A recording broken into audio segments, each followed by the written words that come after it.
Hi guys, welcome back to Get Gorgeous.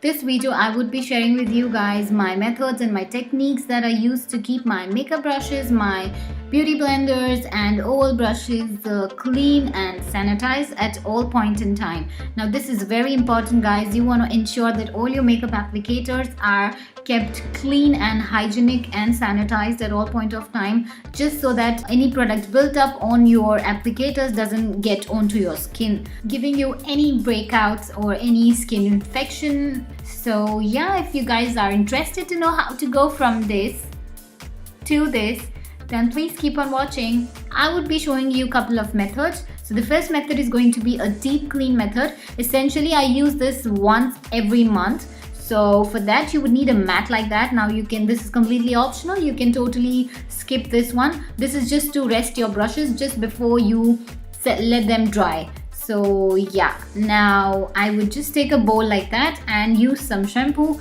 Here I'm using Johnson's Baby because just for a very simple reason, this is going to be very gentle on my brushes and the bristles. So yes, I'm going to make a soap formula like that. And next step is going to be to have a dirty brush like that.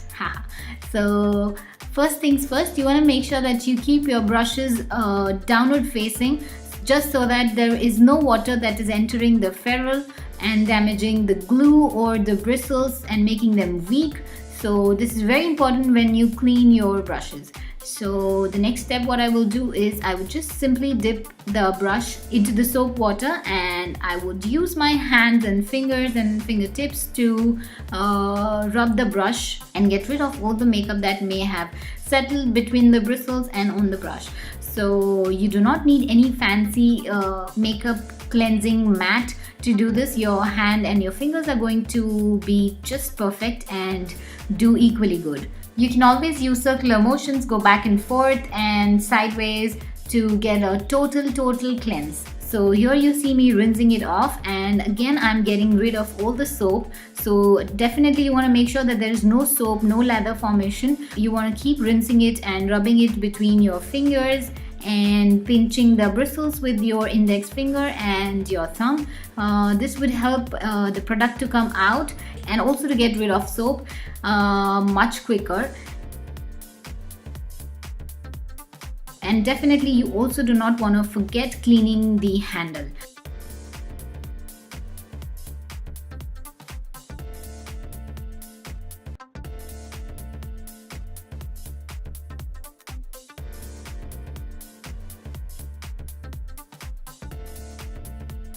You definitely can use your fingers to get rid of all the soap and the product in between the brushes, and keep pinching the bristles to get rid of the soap.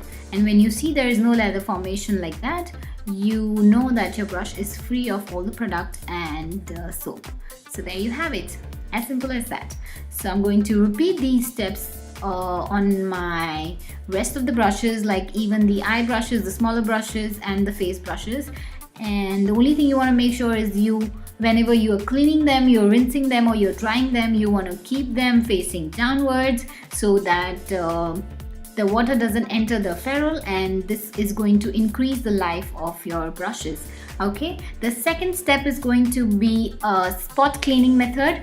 Okay, so this I would preferably do after every use of my brush. Now this is a quick one. You can either use a makeup brush cleanser, or effective and cheap alternative to that is a rubbing alcohol.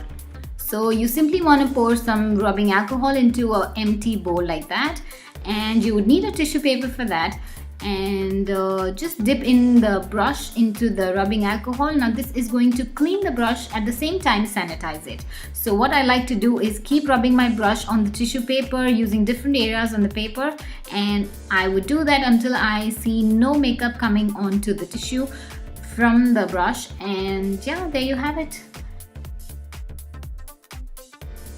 And if I'm using a makeup cleanser like that, I'm going to give a couple of spritz of the cleanser on my brush, and I would repeat the same method. Keep rubbing the brush over the tissue till the time I see there's no product coming out of the brush. And you can always use a second spritz if you feel like.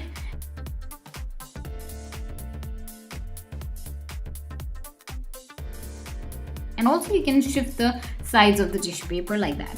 So there you have it, instantly cleansed and sanitized brushes ready to use for your next application. So then moving on to drying. Now this step is also very important. So for that, what I would do is just simply take a towel like that and fold one side of the towel as you see me doing here. This is just so that I can keep my brushes in an angled manner, like the handle on the elevated side and the bristles facing down, just so that all the water drips down and doesn't enter the ferrule. Then to clean my oval brushes, I would just dip them into the soap water, and since it is quite dense, I would just add some more soap directly on my palm and rub through the bristles.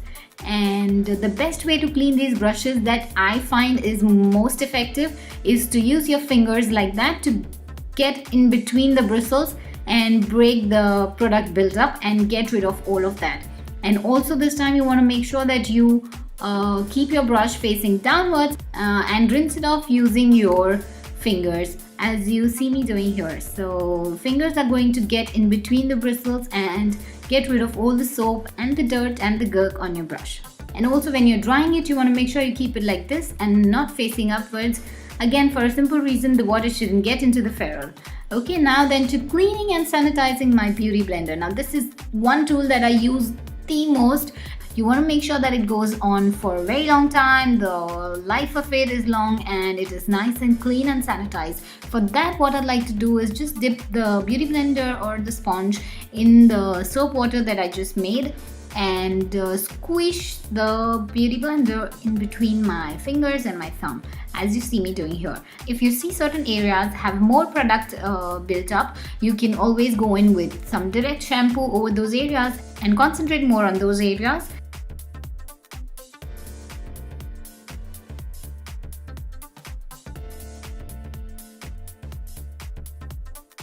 And here I'm just rinsing it off, and as you can see, there is still some product left in that area, so I'm going to give it a second cleanse and using the same technique, pinching the beauty blender with my thumb and my index finger and rubbing it over my palms and squishing it between my fingers. So this I feel is the best way to clean a beauty blender.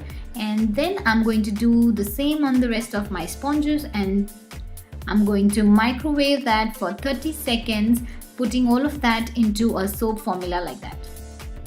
Now microwaving it for 30 seconds is going to work very hard on those tough stains and help you get rid of those tough stains. And before you rinse that off, you want to make sure that the water is nice and cold, and then you put your hand in that.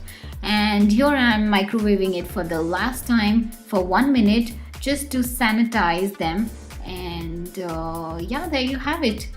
And I like to keep them in the beauty blender case, I don't know, whatever you call it, like that, like facing downwards. There you have it. All the brushes, all of your applicators are nice, clean and sanitized. And there's one thing that I want to specifically tell you guys about beauty blender is that this is the best technique that I have come across, and I have been using it and loving it so far, because I have been using this one in particular and my miracle sponge for quite long time now, and I've heard a lot that they get spoiled and they have the fungus and bacteria formation on them. But for me, I've been using them for quite some time now, and they have never given me any kind of breakouts. So trust me guys, this is one technique you want to try. So this brings us to the end. I hope you enjoyed this video and the tips were helpful. Until next time, stay happy, stay gorgeous. Bye.